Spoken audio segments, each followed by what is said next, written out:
Welcome back to another Mackem in the Middle podcast, once again in partnership with Fan Hub Football. Sunderland were back in action yesterday at the Stadium of Light after what felt like an eternity during the international break. And obviously, me and John, we spoke about it when we spoke to Marcus Stewart about how much we hate it, and I still stand by that today. But league football is back. 2-1 win at home to Accrington yesterday, and Kyle and John are with me to talk about it. And I said it to John when we spoke to Marcus, like I said there, Kyle, but just the international break, that being over now, is just a blessing. Oh, yeah, without a doubt. Yeah, it's a long 2 weeks, but I think it's, in the long run, I think it's good. I think it got us some good rest, and I'm just glad we got that win right before it, because going into one with a loss would not have been fun. So, but yeah, great interview, by the way, with Marcus Stewart. That was awesome. Yeah, it's definitely worth listening if you haven't already. Little plug in there as well. But I think that's 5 wins out of 6 games now, John. And looking at the League One table as well, if you look at the teams that we've played and look at the top 6, obviously Accrington, MK Dons, Wimbledon, Bolton, Wigan, and of course Sunderland make up the top 6. Out of those teams, the only team that we are yet to play is Bolton. Obviously, they got a 5-2 win against Ipswich yesterday. But, you know, these are the teams that have started the season well. We've started well as well. And we're winning the games that possibly you wouldn't necessarily expect us to, looking at the league table, if you know where I'm coming from. Yeah, exactly. Like I'm saying, you know, these teams that we play, you know, we haven't. I don't think we've beaten Accrington since we've been down here, so it's another little hoodoo, if you want to call it that. And it's nice to see us just getting our business done. And I don't mean transfer business. It's nice to see us just getting 3 points on the board, doing our own thing, worrying about ourselves, not anyone else, not worried about reputation of even ourselves. Because I even saw some, you know, Accrington people yesterday saying, "Oh, you celebrated like you'd won." You know, do you know what I mean? It was a Karen, wasn't it? It's always a Karen. I quoted her on Twitter because, you know, "Oh, you must accept where you are," which we've accepted. We know we're League One. We know we have to work to beat these teams, which we do, which is fine.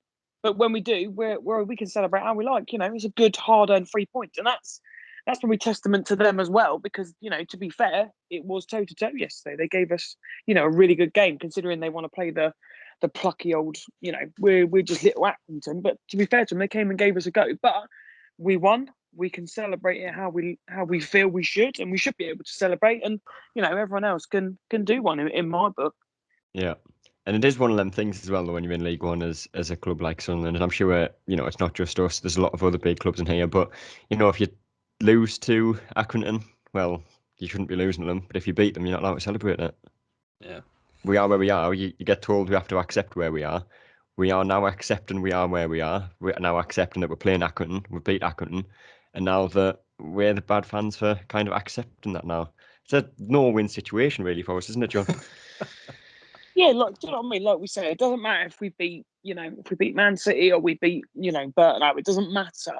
You know, winning games is what football's all about. Enjoying it. We've lost plenty of games to, you know, the little teams, and like I say, there's plenty of hoodoos that we need to get over. Even just going, you know, coming down to League One, but let us just enjoy it. Do you know what I mean? We have proper been through the ring. I know some clubs have gone through it bad, but, you know, they've probably had it just as bad as we have. So if we're, you know, I don't care how we, you know, let's just worry about ourselves. I don't care what anyone else thinks of us. We're allowed to enjoy it. We're top of the league. We're flying high. We're winning games. You know, that's it. I'm going to enjoy it. And as we should all do it. Yeah.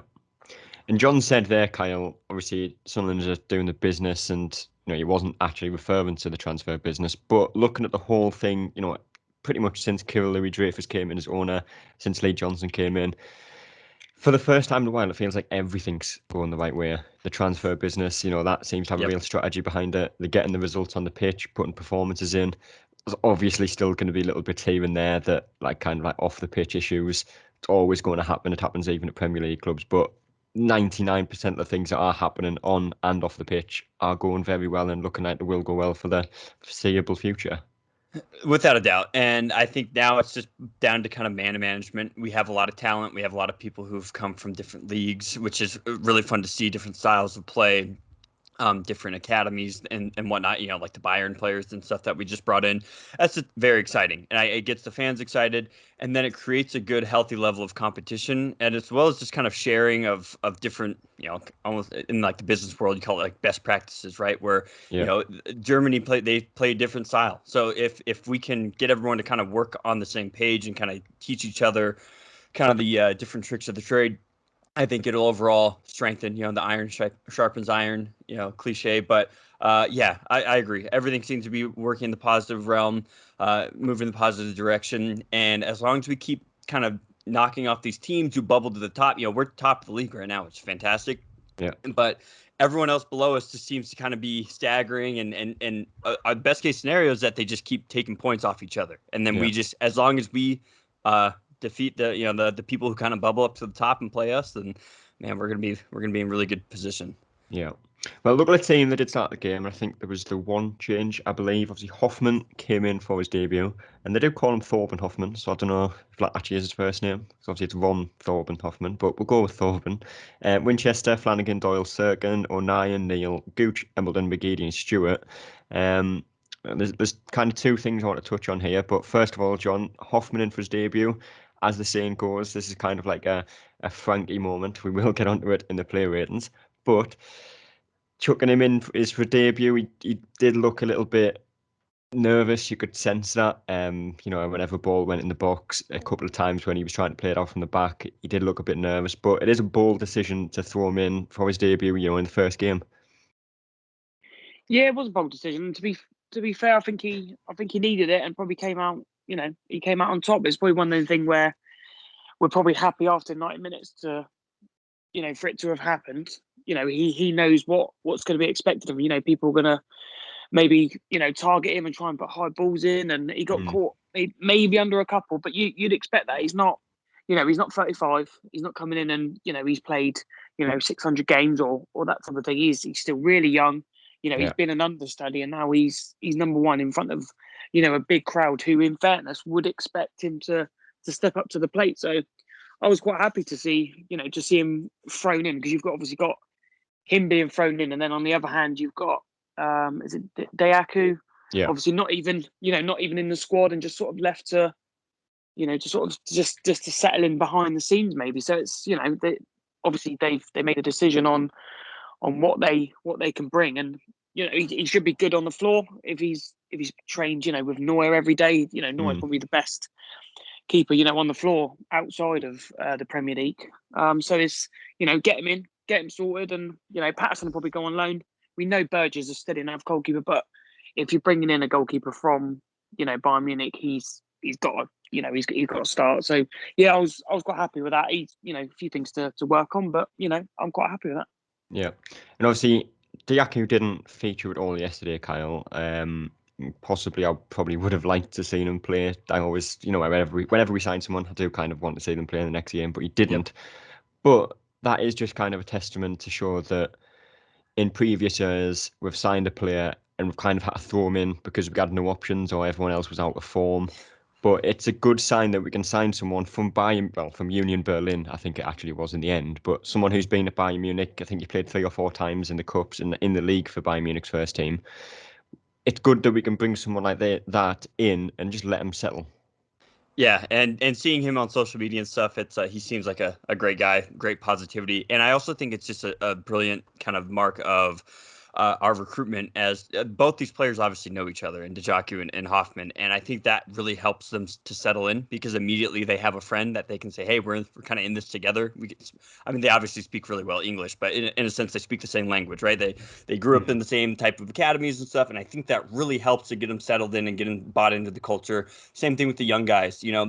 We brought in the likes of Callum Doyle and those other young guys, and we had a core of young players now starting in the squad, which I think really helps kind of foster that environment. We didn't have a bunch of old heads, that are just kind of running the show. So I think overall the balance and mix of recruitment and bringing in Dajaku and Hoffman at the same time, I think was brilliant. And yeah, I think we were just talking about, we're looking forward to some of these other, the Papa John's Cup and stuff, because I think that'll really be a good time to see these other fringe players and squad players get a full 90 under their belt, and that's kind of what we're waiting to see, because we're still early enough in the season that some changes could be made, and we can really slot in place some players to improve the squad, whereas the other teams in this league don't have that luxury. Yeah, and it just shows as well, John. If you look at Ipswich as well, I think they have signed I think it was it 22 players in the end. I think it might have been, and I could be wrong on this, but I think they're yet to win a game. And it just shows how well these players have actually, bedded into the culture of the club, the philosophy, as Lee Johnson likes to call it. And I think, I'm not entirely sure how many we brought in, but the likes of Serkin, new player, Hoffman, Doyle, Winchester playing out of position, which again we'll get onto. There's a lot of new players came in at the club that it hasn't really taken long for them to gel. Whereas you look at other teams that you'd expect to be around us come the end of the season, it's certainly taken them a while. Yeah, exactly. I think it's all about progressive, signing and using the window, using the whole. We'll say it's 3 months. We got a few of the experienced ones in Pritchard and Evans in sort of fairly early on, and then we're just adding, 1 or 2 a week. And if you can do it steadily like that, obviously a lot of fans, probably even myself included, were looking at Ipswich and other teams and thinking, oh, he's a good player. Oh, they're signing, and maybe a bit, I don't know, impatient, but the fight. I think that stems from the club not really having plans in years gone by, and then thinking, oh, we're going to get to the end of the window, and Andrea Desane is going to turn up, and Lawrence de Bock, and those types of players. But now you're seeing like a whole plan in place. It's not just, oh well, we'll just wait and we'll see what's knocking about, and we'll wait. There does seem to be a clear plan, throughout the whole window. And if you can build on that, like say, just adding 1 or 2 players, Broadhead from Everton, he's come in. He hasn't featured yet, but he's having time to settle into the background. And as Kyle was touching on earlier, it's nice for us to be in a position where we can sign, that player, Diaku, has come from Bayern Munich or via Union Berlin, but we're not, because we've got things running so well. Not relying on them on and off the pitch. We're not thinking, oh my God, we need to get him in the team straight away. Yeah. Because we're struggling, because we're playing catch up. These players can come in, and how much easier is it for a player to come to, we are a big club in this league, to come to us and think, look, we don't have to rush you in. You will get your chance. We're going to be playing 60 games this year. Just take your time, settle in. And everyone's got to come in and fight for their place. Diaku couldn't even get on the bench yesterday. Aidan O'Brien wasn't on the bench, and that's fresh off of, a midweek hat trick in the cup. It's good to see we've got, competition for places, and good competition. Not, well, we've got him who can, if so and so gets injured, he can play. It's when he can play, he will be decent in that position, because they're all sort of firing. So finally, we've got a plan. It all seems to be coming together. We can, it should be a yardstick now to not look at anybody else and think, oh well, I'm jealous of that. Just we're top of the league. The squad's doing well. The squad's really, really healthy in terms of numbers, in terms of age, and in terms of quality. And I think we've got the right blend in there. So yeah, long may that continue throughout the season. Yeah. Well, Sunderland started the game well, quite brightly. I think McGeady was involved a lot in the opening 10, 15 minutes or so, and realistically thought the rest of the game as well. He saw a lot of the ball, put some decent balls into the box, but didn't take long before Sunderland did eventually take the lead, and it was an absolute screamer from Dan Neil. I think Gooch, it was, with the initial ball in the box, headed out to Serkin, and I mean, he'll get the assist for it. And that's why I always think assists are somewhat of a false image when you look at stats, because it was a simple knockdown to Dan Neil. He's cut in on his left foot and just smashed it into top corner. And, for a lad who's, I think he said I think he was speaking to Nick Barnes after the game or something, he went over and celebrated in front of the stand that he used to stand in. There's obviously pictures of him, at Wembley watching Sunderland, so to score for the club that, you've realistically played your whole life at will mean a lot to him and a lot of the fans as well. But what a goal, Kyle. Yeah, and one thing I've noticed too in our last couple of games, I can't remember a goal that we've scored with inside the 18-yard box. Everything's kind of come outside, which is such a nice change, because we used to have to rely on a max power, somehow 30-yard screamer that would go 80 yards into the stands as our outside shot opportunities. And now we're getting good quality looks, and they have the confidence. And I love the fans, shout and shoot and stuff, and especially with Winchester. But yeah, that's what we're seeing. And with Dan Neil, I mean, it's just a great story. And I think the next order of business is get him signed, for as long as possible. Especially while emotions are running high. He obviously feels a lot of compassion and love for the club right now because everything's going well. Now's the time to really, iron that in, because worst case scenario, we sign him to a decently long-term contract, and if a team still feels like he's worth the money, we'll get a nice payday out of it. Not saying that I'd rather have him over the money, obviously, but that's one thing I think that'll be a good sign of how this ownership is going to continue moving forward, is getting these sorts of players really tied down, something that we've kind of failed to do obviously in the past, as has been well documented. But yeah, love seeing Dan Neil. Great shot, beautiful goal, perfect timing as well. So it's it was a great way to kind of start off that game. Yeah, and I think I posted it on Twitter as well, John. Obviously, we've lost the likes of Josh Madger, Joe Hugel, who's obviously now playing with Cristiano Ronaldo. You've got Sam Greenwood, he went to Arsenal and he's at Leeds now. We've lost a lot of young players who would probably improve our team today. I still think Dan Neil, out of all of them, is probably the most talented one. If you look at the games that he's played for us, I can't remember him having a bad game. I think it was the first game of the season where he played a left back where, you could tell he wasn't a left back, but he still, on the ball was excellent. His passing was excellent. His movement was good.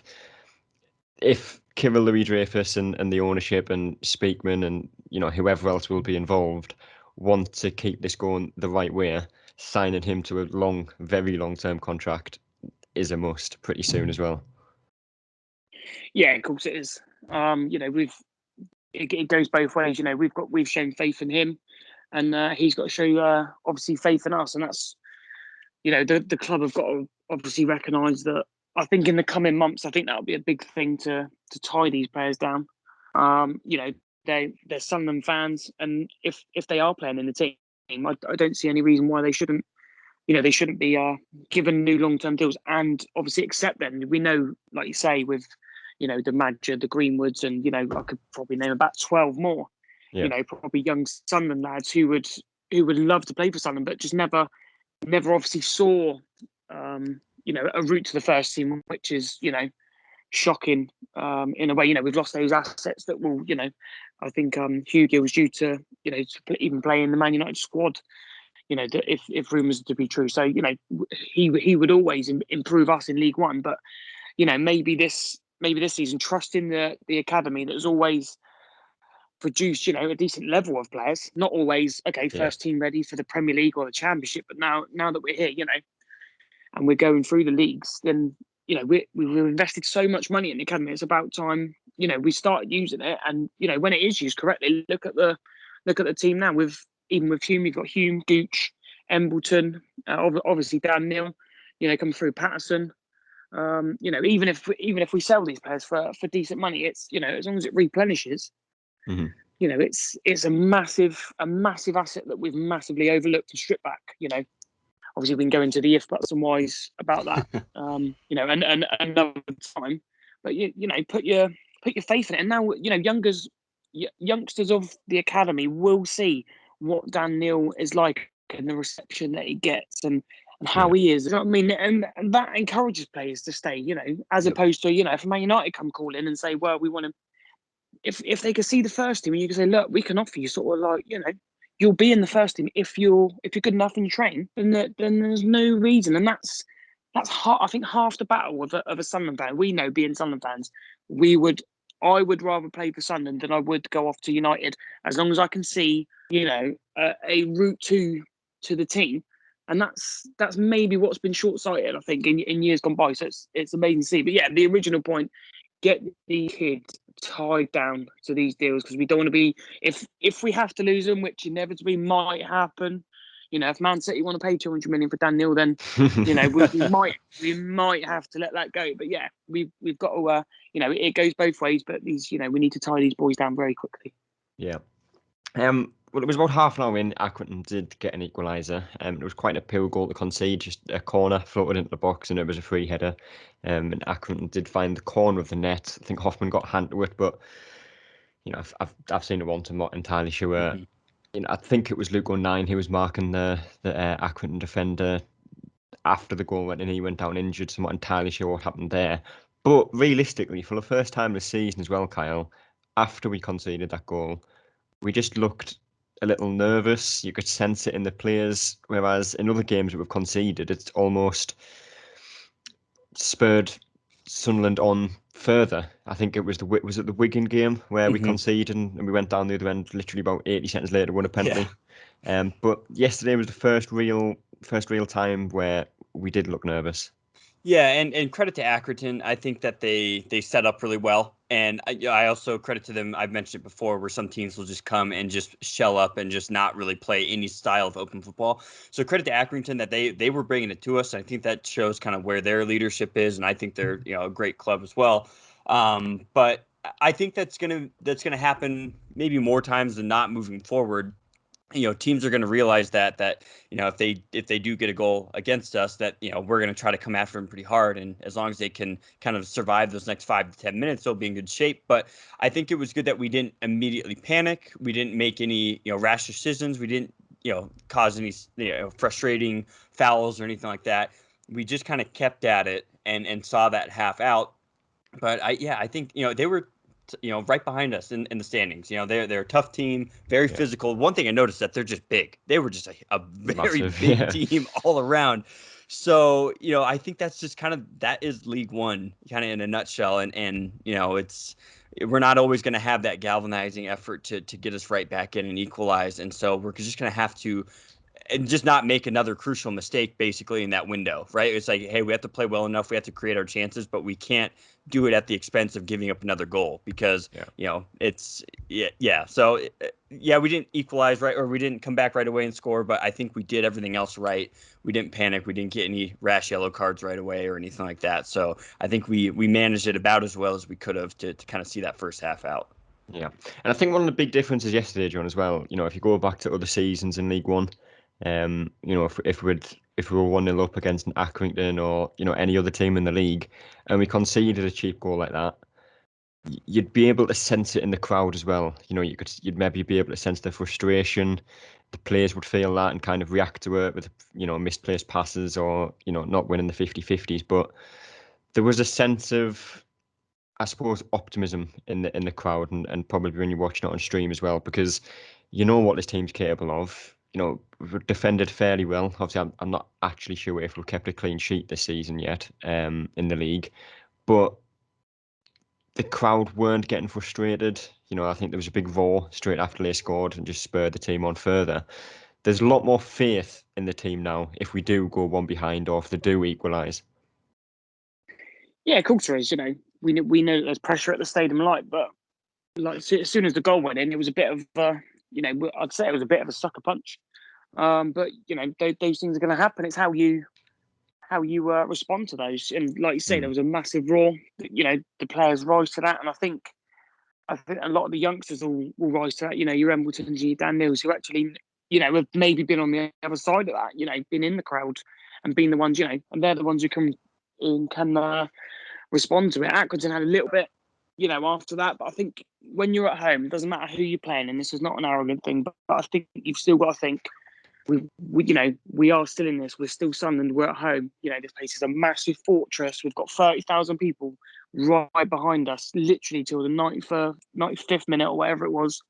There's plenty of time. Let's just ride it in a bit. They've got their little goal, but we'll be fine because on the chances and over the whole game, I thought we were miles ahead in terms of clear cut chances that we obviously just didn't take. Yep. But there has to be that. I think even Johnson says it. We just be patient, just play again. Obviously, he's furious with the goal. It's just one of them. We're going to concede with sometimes just the openness that we play with. But I haven't got a problem with that because I just think that if we go toe to toe with anyone in this league, we've got the quality to beat anyone. I think that's probably credit to Johnson and the backroom team to even say to the players, all right, it's not going to go all our way, but, take your time, recompose yourself. This place is still a fortress and, and you'll be fine. And I think you do see that regardless of, even if after that Accrington had a little bit of play, which they did, but, you've got to ride those moments out. Yeah. Well, it was half one. It was 1-1 at half time. Mix up of words. But it didn't take long again the second half for Sunderland to get the goal again. I think it was about 12, maybe 11 minutes into the half. Sunderland did take the lead. McGeady again involved second half, just as he was in the first. Plays neat ball into Winchester, who's found the bottom far corner with pretty much, one of the easiest finishes he'll probably have. And he could have had a hat-trick yesterday. I think there was one on his left foot, just went over the bar, and the halfway line shot that, from where I was sitting, looked pretty close. I think the keeper knew it was going wide, but it did look close from where I was sitting. But, Winchester didn't really play too much last season, and when he did, it was kind of in a midfield role.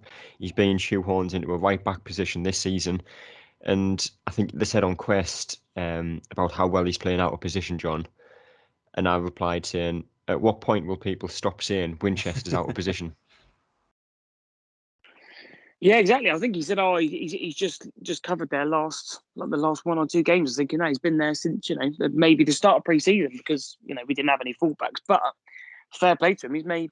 He's totally made the position his own. He's probably the best right back in the league at the moment.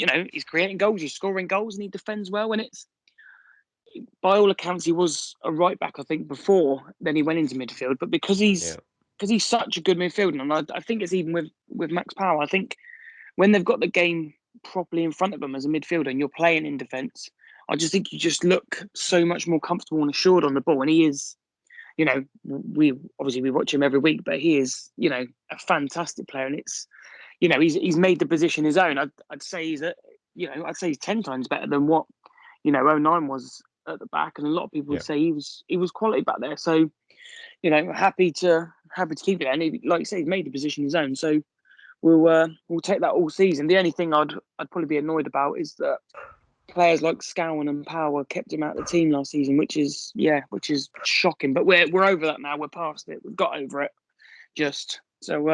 Winchester at right back all the way. Yeah, and I think one of the things that I like about Winchester at fullback as well, Kyle, is obviously I think he is naturally, like John says there, he has played right back before, but his midfield role when he plays there is kind of more of a defensive one. So when he's playing at right back, he is very capable defensively. There's so many times he's got his position right. He's quite strong.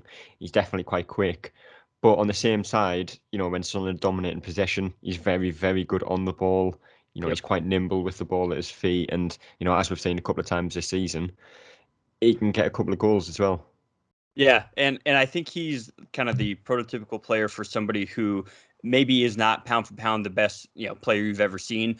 But when he plays with the team that's better around him, he elevates that game. I think we've all kind of been there where if he was the main guy in our team in the midfield, he kind of gets lost. But the fact that he's able to kind of just play a separate role right back, like he's able to elevate his game to kind of, just show up when we need him the most, whether it's a good clearance, a good tackle, or a shot on goal. If you're getting good looks from your right back, that's just a nightmare for the other team to try to figure out where that run's coming from. And that run yesterday was a huge deep run, and McGeady just knows that now they have that partnership where he's like, if I hold this for a second, Winchester's going to come to my peripheral. I'm going to put a perfect ball right in front of him, and he's going to slot it away.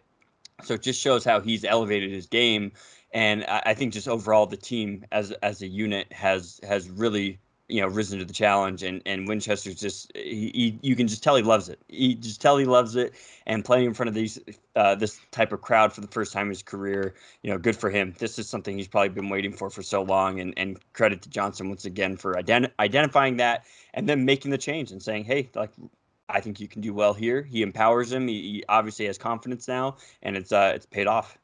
Yeah.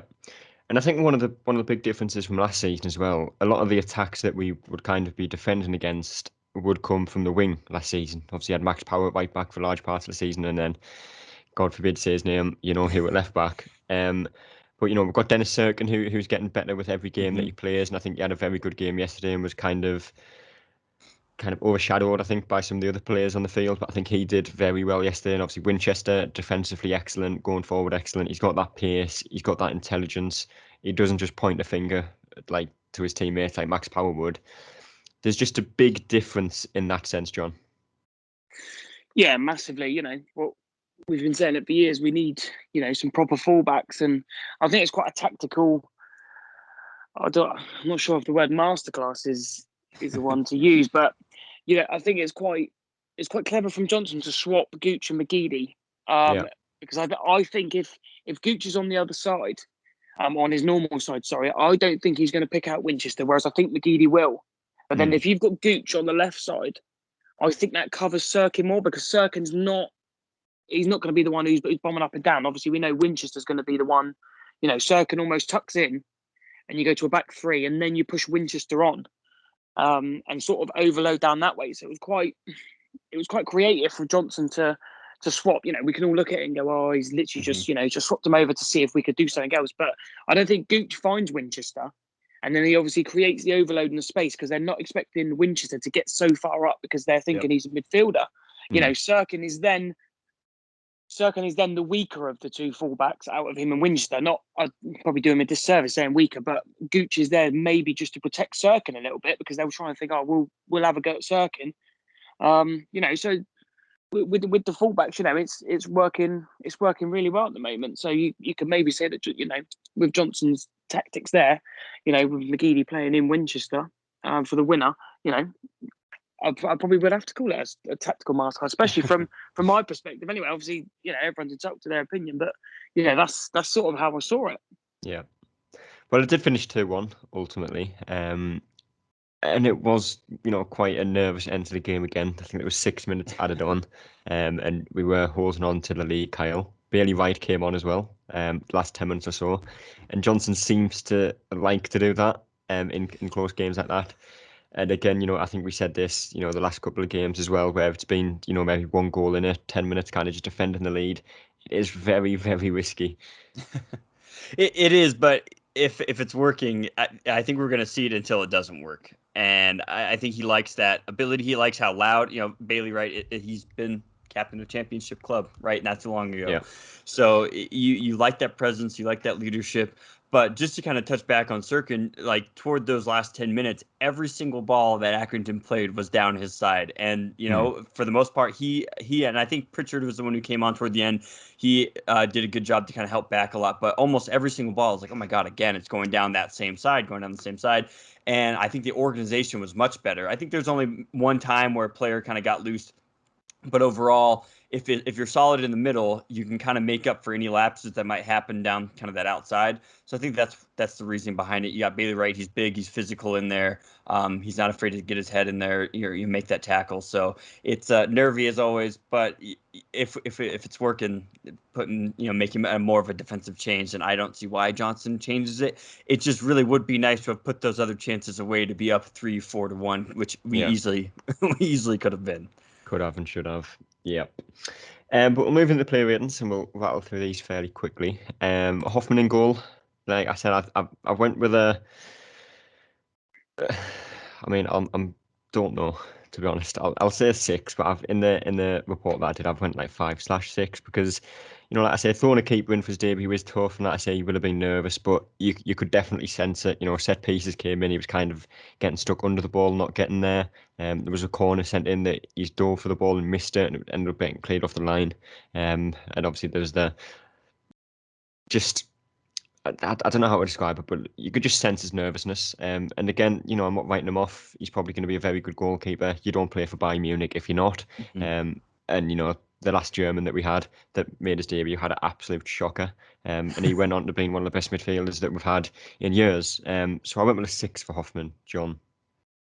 Yeah, same. I thought he was fairly steady throughout the game. Obviously, we're only looking at, if a goalkeeper makes if he comes and doesn't get a cross, we probably remember that more than the 2 or 3 crosses that he did come and collect. Yeah. Because obviously it's a goalkeeper. But yeah, I thought he was steady. He looked a bit shaky, but he's still very, very young. This is proper competitive football for him. And I thought he did all right, to be fair. I think it's one of those games you just need to get it out of the way. It's done now. We can, I'm sure David Priest, the coach, will be looking back on it sort of all week and working and saying, look, when this cross comes in, you do not need to be coming out when we've got 3 centre-backs. Ready to hit it. But it's just a learning thing, because it maybe in Bayern Munich, it's a little bit more slower and, he could be told, yeah, you could probably come for them. But yeah, it's just a little, little tweak here and there. But I wasn't worried one little bit. And to be fair, he did come out and collect a few, to sort of take the pressure off. So yeah, I've gone for 6. Yeah, it's a very good one he came for in the second half as well. But Kyle?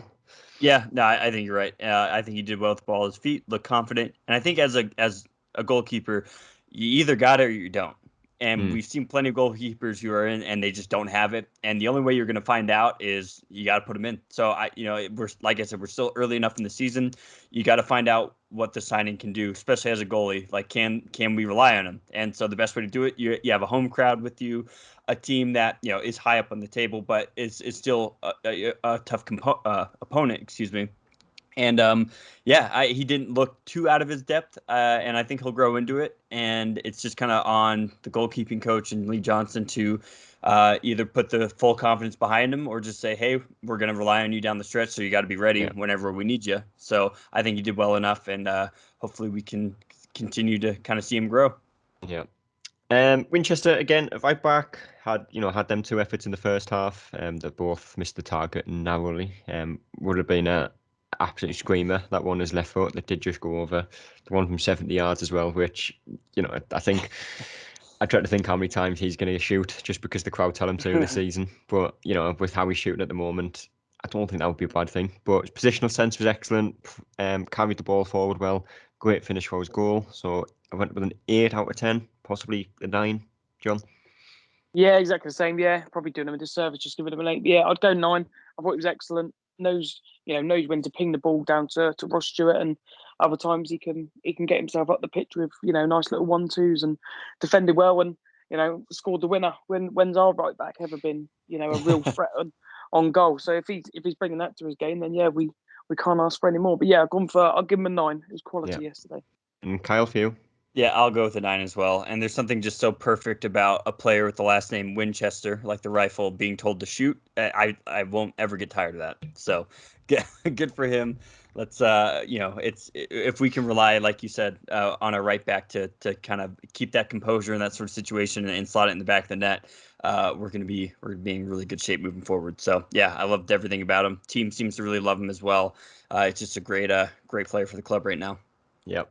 Tom Flanagan, again, did the basics, defended very well, did the basics well. Decision making on the ball was sometimes a bit questionable. I think that has improved this season, but I think you kind of resorted back to Tom Flanagan yesterday a little bit when he was on the ball. But again, defended very well, won most of the aerial duels he had in the air, put some good tackles in. So I went 7, John. Yeah, same. I've gone with 7. Like you said, I thought he defended well, did what he could. The only criticism I got, he picked up a stupid yellow, which obviously rules him out of the Fleetwood game. So we've got to change it up a little bit. But yeah, I thought he defended really well. Didn't actually realise he got a yellow there. I'm gonna have to change my fan prediction now, aren't I? Yeah. In. Yeah. Glad you've said that. Kyle, for you? Yeah, I think you nailed it. I think we're just seeing our defense is very organized. We never really seem to be caught out or a run behind us or anything like that. And I think that's testament to him. He's got really good vision and he's very vocal from the people who've been at the games who say that he just never stops talking. So that's what you love to see, and didn't make any crucial mistakes. The yellow card's rough, but hey, that resets for him, right? Like now he can get 5 more before he gets suspended again. I'm not entirely sure how it works. I think you might be able to correct me on this, John, but I think you get obviously 5 yellow cards is a ban, and then is 10 yellow cards 2 bans? Yeah, and then it gets wiped as I think it might be in March. That's right. It's a date thing. That's right. Yeah. But not necessarily the worst timing, I guess. Don't get me wrong, Fleetwood, still can pose a challenge, but they're sitting at 17th right now. They just got a good win over the weekend as well. But not terrible timing to slide in one of these another signings. Like you said, I think it's going to be Alves, and it's going to be the same thing. We're going to be able to see right away. It's like you got it or you don't. And if we signed you, we're assuming you got it. So it's but no, I've really loved Tom Flanagan this season. I think he's really well organized and has that back line kind of under his supervision. So I think a 7 for him, which is, I can't believe how many 7s and 8s or 6s we've given him, because in the past it would have been about half that. So yeah. And I suppose, I mean, I'm not wording this right because it does kind of do a disservice to Flanagan, John. But in a way, this yellow card could be a blessing in disguise. Because obviously Alves, he's joined on loan from West Ham, who obviously, they're in Europe this season. He's highly thought of there. And this is kind of the same scenario that we discovered how good Sanderson was last season. He wasn't getting any game time. I think it was Bailey White or Jordan Willis. Someone got injured or suspended. He came into the team and never left the team and arguably was our most important player last season. And it just shows that, if Alves comes in and does the same thing, it could be very promising. Do you know, I personally think he's going to play Bailey Wright. I think Doyle might just need some experience alongside him. And I think we've got Bailey Wright and Flanagan as one, if you see what I mean. And then we've got Doyle and Alves. Because I think Doyle and Alves are quite similar in terms of young, fast, and can bring the ball out. So I think Alves is brought in to maybe to help out Doyle. I'm not quite sure that they're going to play together. I think he's going to maybe go with Bailey Wright just to shore it up a little bit. But yeah, like I say, it's for someone to come in and see how they train. Bailey Wright might get a knock, or he can't do 90 minutes at the moment. And Alves does get his chance. And Premier League clubs don't just sign young centre backs for no reason. There's obviously got to be some serious data behind it from what we're seeing. So yeah, it's him or Wright to sort of step in and step up, because there's massive competition for places now. But if you do well against Fleetwood, then not necessarily does Flanagan come back in and is straight in. So it's one of them. Yeah. Alongside him was again Callum Doyle, and I give him a 6 out of 10 for yesterday's game. I think he just gave away far too many cheap free kicks that luckily never actually came to anything in the game. But he was always eager to get the ball, and possibly too eager at times. I think there was maybe 4 or 5, maybe even 6 free kicks he gave away, where he just kind of nibbled at the opponent's ankles and gave away a cheap free kick. And I know Lee Johnson mentioned it in the interview after the game, and every time that he gave away the free kick, I looked over to him and he had his arms up in the air and he wasn't happy about it. But again, like Flanagan did the basics well. So I've given him a 6, John. Yeah, I've gone for 6 as well. I thought he was good defending, but I thought a couple of times he was just too casual. Just give a simple pass out. Whereas in weeks gone by, we've probably seen him, not put pressure on too much and can sort of bring the ball out. Whereas teams might just look at that and think, look, when he gets on the ball, he likes to bring it out. So hit him hard quickly, because he, I think he just needs to tidy that up. Yesterday, a couple of times, I was just a bit annoyed. Just, especially against a team who are going toe to toe with us. It's not like a team who are sat back, which is different.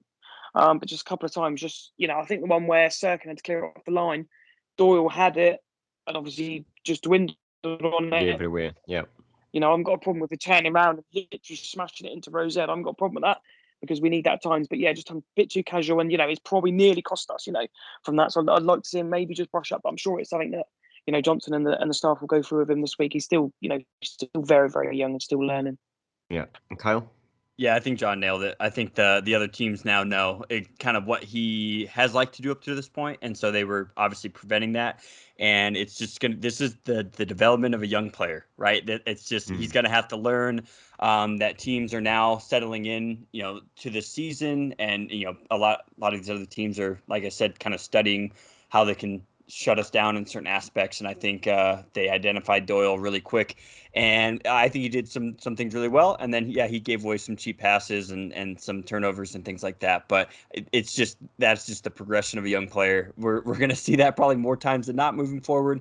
But we're also going to see some flashes of brilliance like we've already seen. So I think a 6 is good. And as long as he keeps a solid 6 performance, I don't think any of us are going to complain too much.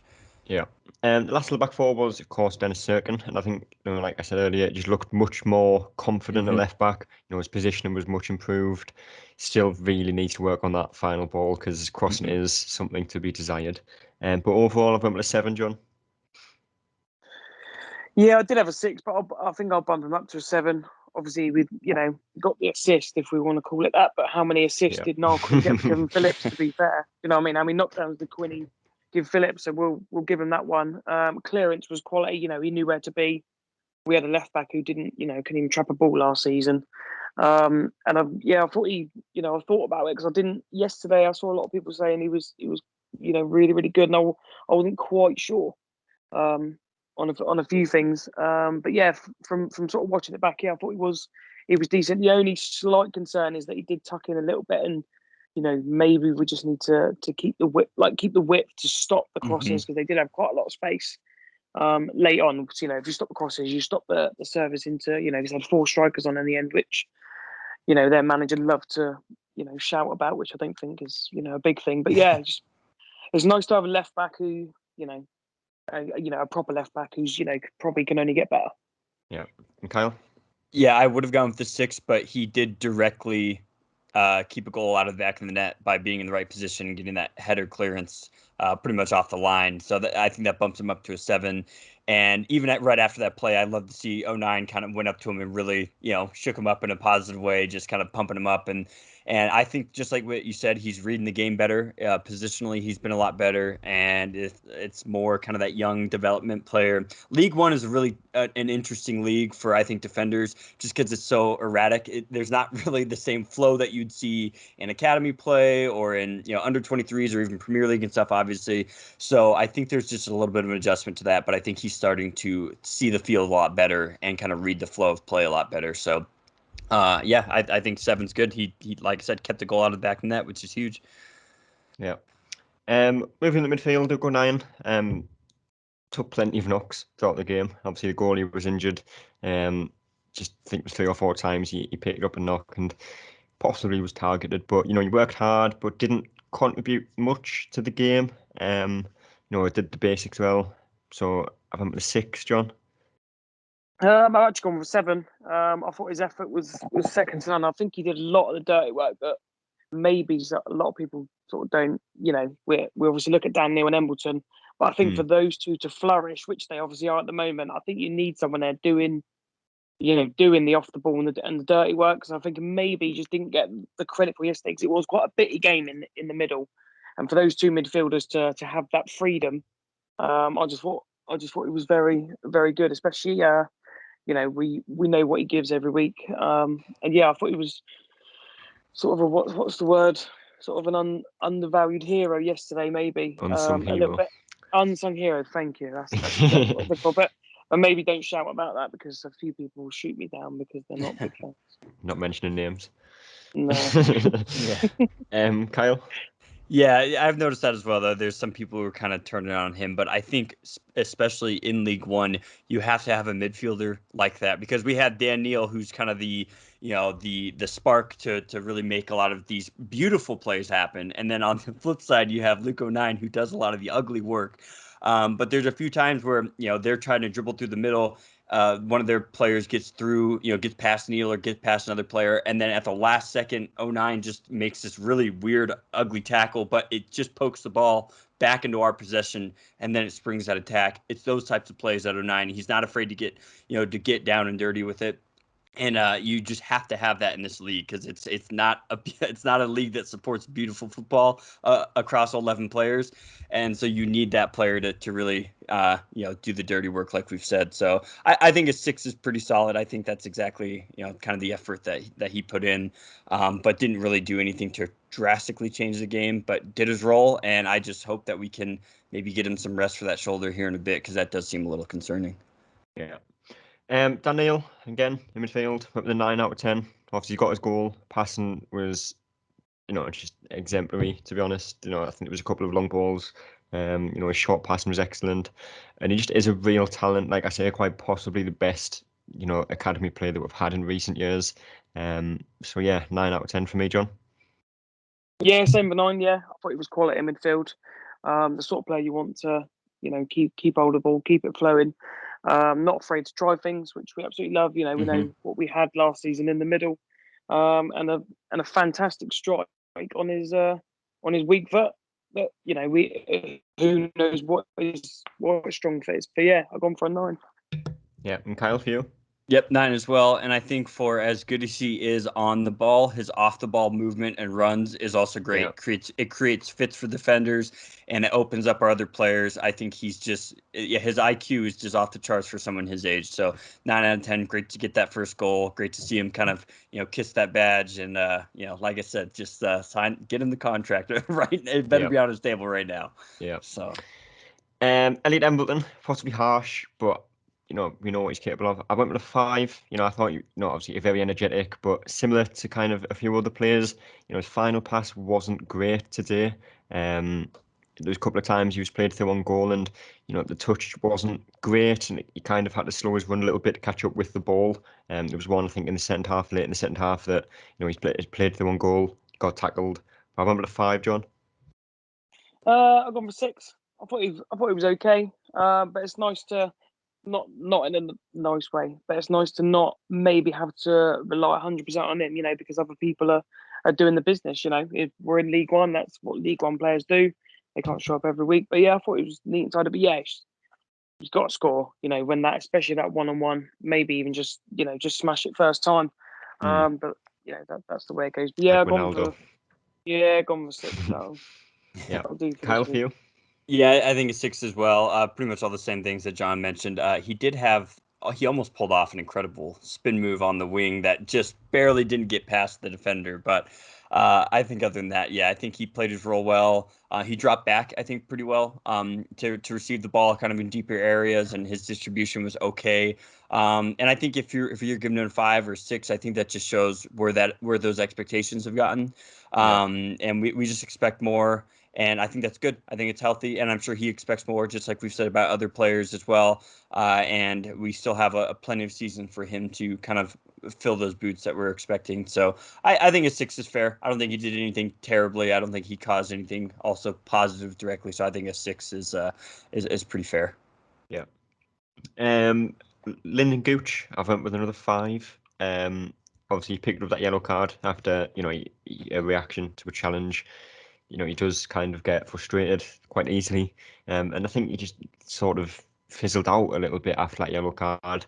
He is a very frustrating player.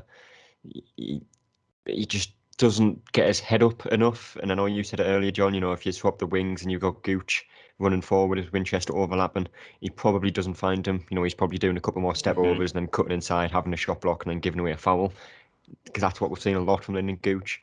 And I think, against Fleetwood, if Dayaku is fit, I would like to see him play. I think Gooch needs to earn his place in the team. And I don't think, the last couple of games, pretty much majority of the season, I don't think he has done that. But I've went with a 5, John. I've gone with 6. I thought he did work hard, and there were a few really good moments. But he probably, it might have been higher if he just hadn't got involved. I know with the tackle, but he does get up and push him. On another day, you could easily be sent off for that. That sort of reaction that leaves us in the mire. But yeah, I think that's the reason Dayaku's probably come in to give him, maybe some. Because I think him and McGeady do both need someone waiting in the wings to say, look, if you're not, because if you don't, if you're just assured of your place, there's maybe not that edge to think I need to produce, which is what a title-winning squad does need. He needs to be on his toes constantly. But I didn't think he was too bad.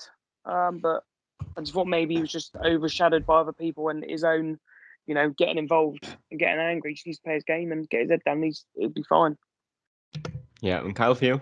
Yeah, it'll be interesting to see when Dajaku comes in and to see if he tries to make that position his own. I could also see, we've said it about other players like Vigidi and stuff. A Lyndon Gooch coming off the bench, I think, would be pretty terrifying for defenders just because of the intensity that he carries on the field.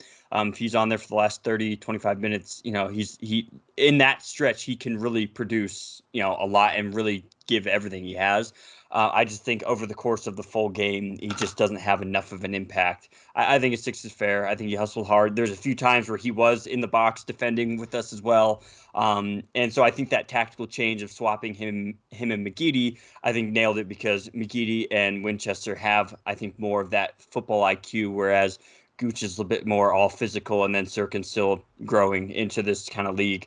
So I think that was a good change. I think we'll see more of that. But yeah, he just doesn't do enough over the course of 90 minutes. And that's why I think, just like you said, I think that's why Dajaku is brought in. So we shall see how that plays out. Yeah. On the other side was, again, Aidan McGeady, who, we have criticised quite a lot this season because he just hasn't been up to the same standard that we have been used to pretty much since he signed, obviously, back in the Championship. But I thought he was a lot better today. His ball retention was a lot better. Obviously, he's got his assist for Winchester's goal, which, his vision that hasn't really been as prominent in the season so far was definitely there yesterday. Probably could have got on a score sheet as well on a different day. Had that free kick that went just over the bar and then obviously tested the keeper down in the bottom corner. So I went with a 7, John. Yeah, I got for 7. Exactly the same. I thought he was very good. Obviously got an assist. I think he looked a little bit sharper. I think the international break is maybe one of those that would have helped him. A few days off, a few bits of training, but he just seemed to me personally just looked a lot sharper because we know, the vision and the quality is always there. Let's just, if we can just eke a little bit of sharpness out of him, and he's unplayable on his day, and his vision and Winchester's run obviously wins us the game. So 7 for me, very good. Yeah. And Kyle, for you? Yeah, just like an old car kind of takes a little bit longer to warm up. I think he's kind of in that same category. Whereas I think as the season progresses, and especially as other teams, we're talking in the Januaries and Februaries of next year, when teams start to kind of get that injury or it gets colder, it gets harder to, run out there and stuff. I think that's when McGeady really thrives, is as soon as there's a weakness, he's able to identify that and attack it. I just think everyone right now, early doors in the season, everyone's healthy, everyone's playing with a lot of tenacity. But later on in the season, especially if you're a team that's not doing well, to have to see Aiden McGeady line up across you and kind of in the later stages of the season, I think we're going to see the Aiden McGeady that we've come to expect. But I think yesterday, just like you said, international break gave him that extra juice. Perfect football IQ to hold up that ball, know that there's a run probably coming, and then the perfect angle right in front of Winchester, because we've seen some balls play a little bit too flat, a little bit too close to the keeper, but that was an Aiden McGeady special right there, served up on a plate, and Winchester capitalized. Yeah. Last player, obviously Ross Stewart again. Again showed how capable he is both on and off the ball. So many touches. Definitely should have had a goal in the second half where he's trying to round the keeper, and obviously he is dispossessed. Could he have hit that earlier, possibly, or maybe took a bigger touch around the keeper? But ultimately, it didn't matter. So I went with a 7, possibly. Yeah, 7. I'll go with 7. I'll stick with that, John. Yeah, I've gone for 7 as well. His hold-up ball was just excellent, and I don't want to mention who've been before, but it's so refreshing to add that, to our game. And you think, why has that not been there before? It helps us get up the pitch, it helps us bring others into play, and he's just an absolute nuisance, and he's got pace.